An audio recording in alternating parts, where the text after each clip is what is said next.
Eccoci insieme cari telespettatori, adesso do la parola invece a Chiara Bonato, segretaria generale SPCGIL di Vicenza. Situazione delle pensioni non va tanto bene, cioè c'è stato un lievissimo miglioramento, però alla luce di quello che sta succedendo fuori non credo che i pensionati gioiscano, vero? No, assolutamente, quello che diceva Claudia prima inquadra bene quello che è il problema di moltissime famiglie e di moltissimi pensionati. Abbiamo dei dati sulle pensioni che sono assolutamente sconfortanti, soprattutto per quanto riguarda le pensioni femminili.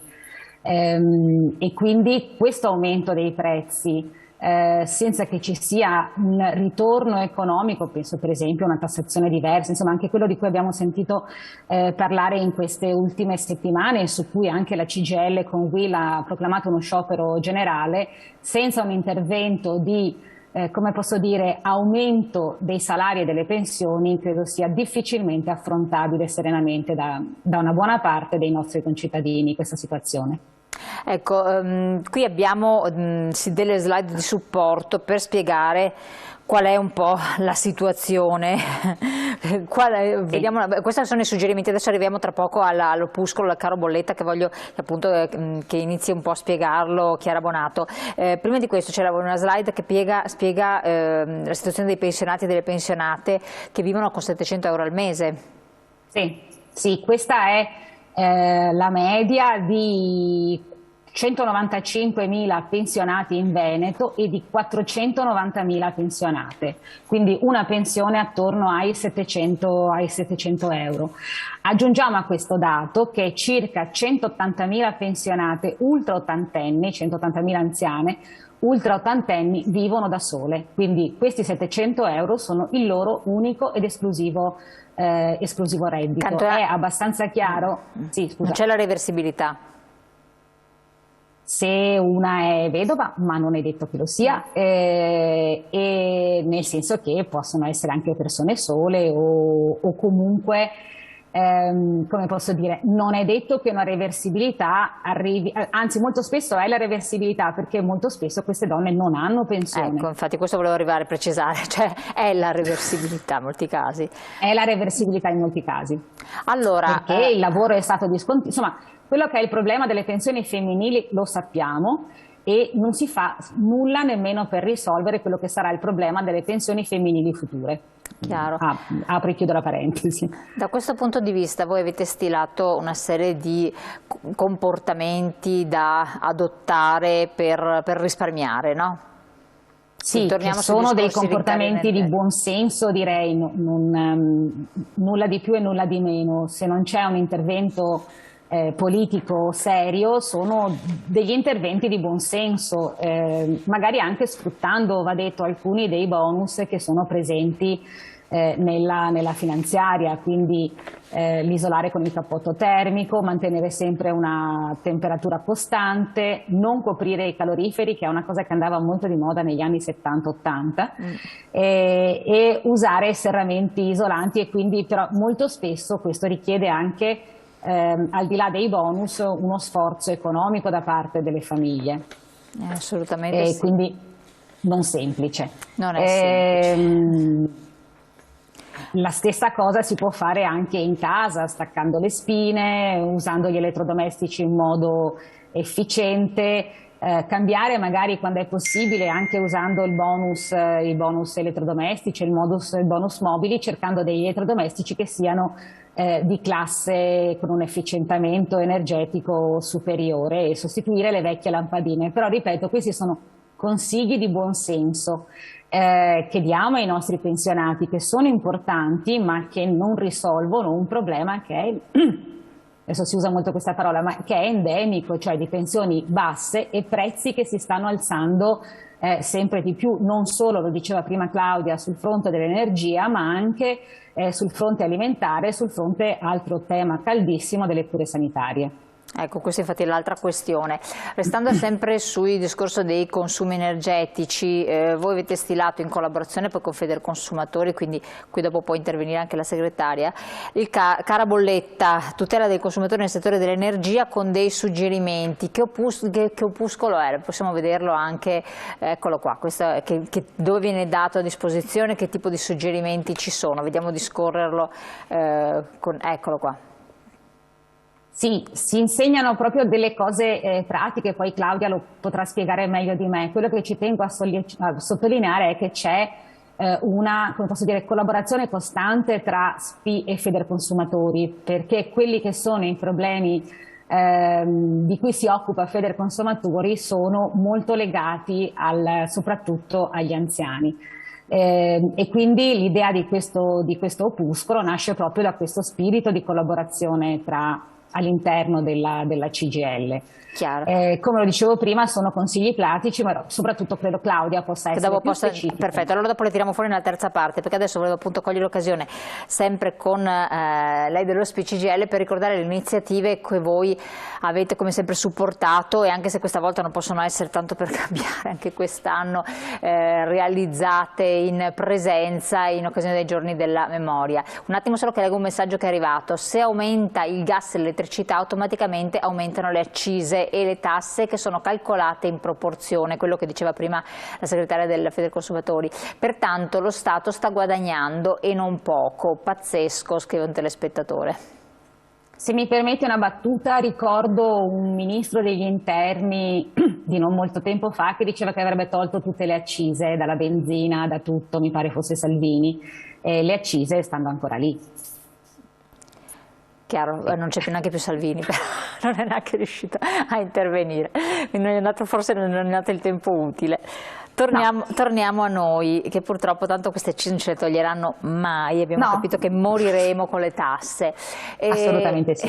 Questo è un dato di fatto, che tra l'altro a danno delle persone più anziane, a danno anche dei più giovani, che non riescono neanche a costituirsi una famiglia o andare avanti con la propria famiglia, perché questo è un altro problema. Nel Vicentino un terzo delle famiglie, dei cittadini, ha un reddito intorno ai 1.000 euro al mese, quindi sì, non riguarda solo i pensionati, è una questione che coinvolge tutti i cittadini, e negli incontri che abbiamo fatto nella contrattazione sociale con gli assessori ai servizi sociali, le situazioni di difficoltà emergono in maniera veramente preoccupante, soprattutto nelle famiglie di pensionati e nelle famiglie con bambini piccoli. Infatti poi si parla di denatalità, che è fondamentale avere dei giovani che un domani devono anche lavorare e tutto per poter dar ricircolo e sostenere i pensionati del domani, però è difficile pensare di costruire una famiglia articolata se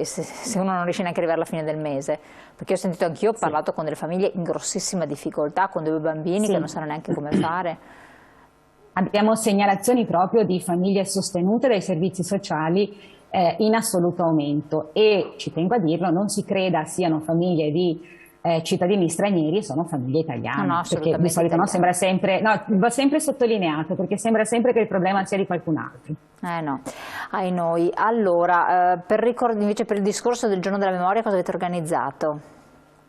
Dunque, intanto ieri lo SPI CGIL regionale ha partecipato alla bellissima iniziativa che naturalmente, come dicevi tu, è stata su Facebook, promossa da Resistenze.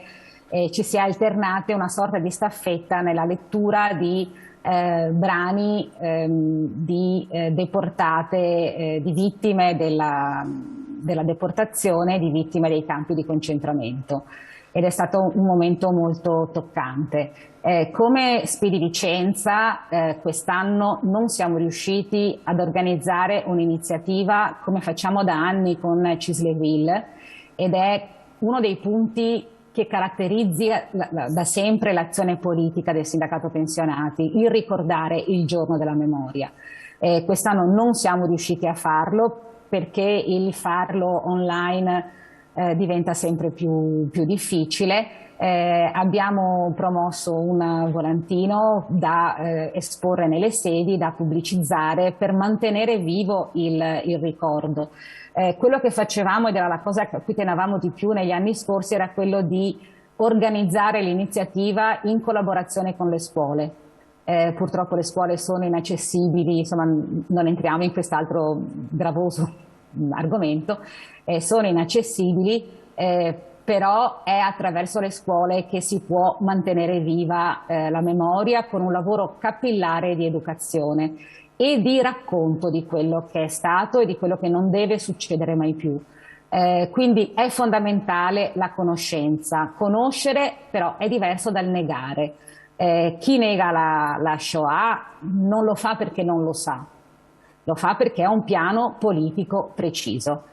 Quindi teniamo distinte le due cose. Noi abbiamo il dovere di spiegare, di raccontare, ma abbiamo anche il dovere di essere un argine a fronte di un antisemitismo che c'è, è presente, episodi recenti, anche successi molto gravi, penso al bambino di 12 anni picchiato dalle coetanee, ci stanno a dimostrare che questo pericolo c'è, continua a rimanere in, credo, grandissime fasce della popolazione in tutto il mondo. Questa situazione un attimo solo la fermo presente. Perché è arrivato un messaggio, così dopo continua. Non è discriminante che ci sia un giorno della memoria per l'Olocausto e non esiste quello di tutti gli altri eccidi, forse anche più importanti ma sottaciuti? Ecco, questo è quello a cui mi riferivo prima, comunque, questo tipo di messaggio, a cui rispondo molto volentieri, al di là del veleno che c'è all'interno.